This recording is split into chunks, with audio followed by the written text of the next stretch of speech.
जय हिंद एवरीवन।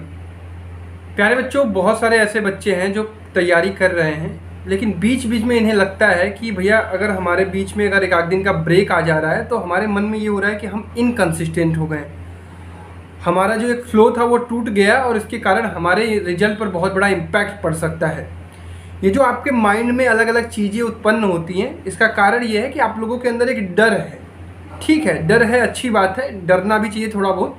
लेकिन जो ये मन में आपके आ रहा है कि हम बहुत ज़्यादा इनकंसिस्टेंट हो गए इसकी वजह से, जो एक दो दिन का ब्रेक हो गया है, या एक बच्चा कल मैसेज किया कि भैया मेरा 7-8 दिन का ब्रेक हो गया है, तो क्या अब इसकी वजह से मेरा एनटीएससी पूरी तरह से एकदम ख़राब हो गया है। मैंने उसको समझाया कि पहले एकदम रिलैक्स हो। पहली बात तो तुम लोग ये सोचना छोड़ो कि तुम एक मशीन हो, कि मशीन हो, सुबह चालू कर दिया शाम तक चलता रहेगा, फिर अगले दिन आया फिर सुबह चालू कर दिया शाम तक चलता रहा, 30 दिन पूरा चलता रहा, साल भर पूरा चलता रहा। You are not a machine, आप एक आम आदमी हैं। ये आपका ब्रेन जो है ना, एक नॉर्मल ब्रेन है जिसको रिलैक्सेशन चाहिए, जिसको आराम चाहिए, जिसको खाना पीना चाहिए, जिसको सब कुछ चाहिए। आप रोबोट हैं ही नहीं ना कि आप लगातार कंसिस्टेंट रह पाएँ। आप लोग सोचते होंगे कि भैया जो टॉपर होता होगा एकदम कंसिस्टेंट होता होगा, उस वो तो किधर इधर डिस्ट्रैक्ट ही नहीं होता होगा। ऐसा बिल्कुल नहीं है। देखिए, वी आर ह्यूमन बीइंग, हम सब के जीवन में अलग अलग प्रॉब्लम्स आती हैं।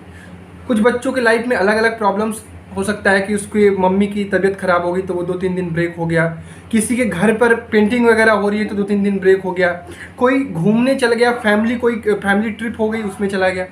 तो ऐसा अगर ऐसी ऐसी चीज़ें आपके यहाँ आ रही हैं तो इसको लेकर आप इतना चिंतित मत होइए। ठीक है, इनकंसिस्टेंसी ऐसी नहीं होनी चाहिए कि वो एकदम से आउट ऑफ बियॉन्ड चली जाए, मतलब आपके दायरे से बाहर चली जाए। ऐसी चीज़ें नहीं होनी चाहिए कि आप क्या कर रहे हैं कि भैया पढ़ना लिखना ही छोड़ दिए, दैट इज कॉल्ड इनकंसिस्टेंसी। अगर बीच में अगर हफ्ते 2 हफ्ते बाद अगर 1-2 का ब्रेक आ रहा है तो उससे कोई परेशान होने वाली बात नहीं है। और मैं तो आप लोगों को सिखाता हूँ कि आप लोग हफ्ते में कम से कम 1 दिन रिलैक्स रहिए। डेली कम से कम 2 से 2.5 घंटे 3 घंटे अपने ऊपर खर्चा करिए, जैसे मेडिटेशन में, योगा में, वॉकिंग में, खेलने कूदने में, या फिर अगर आपका इच्छा टीवी देखने में ज़्यादा करता है, आपका मन गेम खेलने में करता है, तो अपने मन के अकॉर्डिंग भी काम करिए। ये आपका शरीर जो है ना, वो जो चीज़ मांग रहा है उसको लिमिट में वो चीज़ें ज़रूर प्रोवाइड करिए, नहीं तो दिक्कत होती है। हम क्या होता है, अगर अपनी बॉडी को मशीन समझने लगेंगे और इसको सिर्फ काम करने के लिए यूज करेंगे तो that is not good thing.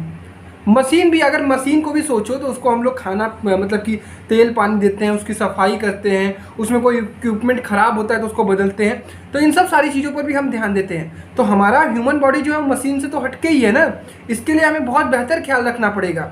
ऐसा नहीं है कि हम अपने आप को एकदम निरंतर बना दें कि भाई तुम सीधी लाइन पे चल रहे हो, सीधी लाइन से टेढ़ी लाइन नहीं होनी चाहिए। कभी कभी टेढ़ी लाइन हो भी जाए तो उसको लेकर इतना परेशान नहीं होना है, फिर से सीधी लाइन पर आना है। आपको ट्रैक पता है, आप आ जाएंगे।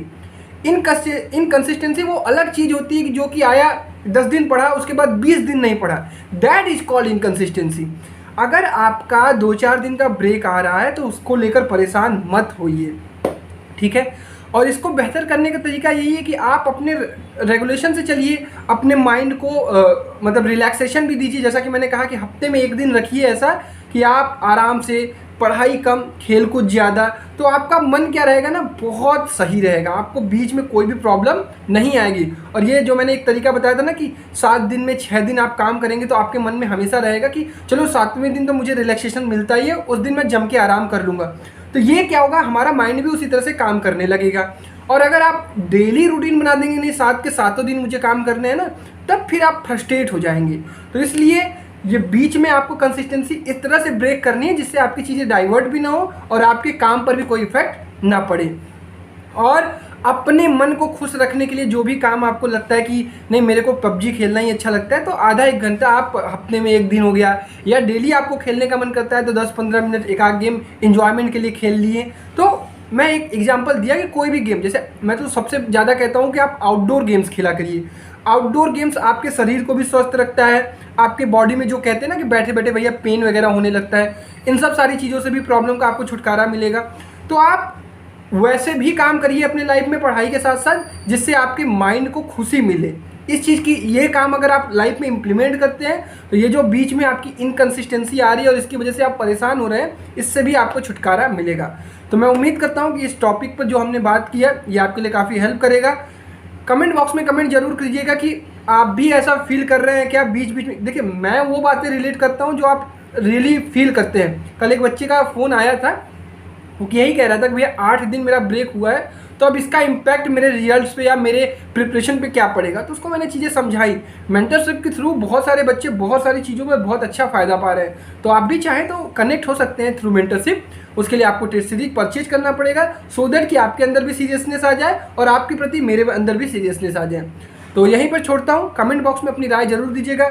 और भी कोई अगर आप प्रॉब्लम फेस कर रहे हैं तो उसको कमेंट बॉक्स में कमेंट किया करिए। I will try to give you solution. Okay, तब तक अपना ख्याल रखिए। Bye bye, take care, love you all and जय हिंद।